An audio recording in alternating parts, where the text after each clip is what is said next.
Hey everyone, in this video I'm going to show you how to change your Google account name. First, open your browser and go to myaccount.google.com. Or, if you're already in Gmail, just click your avatar and select Manage your Google account.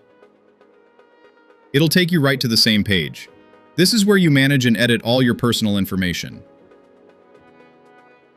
On the left side, under Personal Info, click that and then select Name to edit it.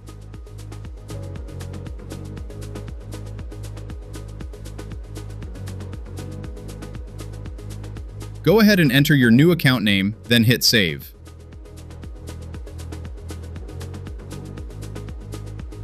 And just like that, you've changed your Google account name.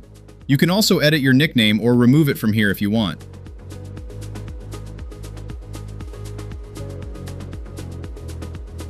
Now, your new name will be updated across other Google services like Drive and Gmail.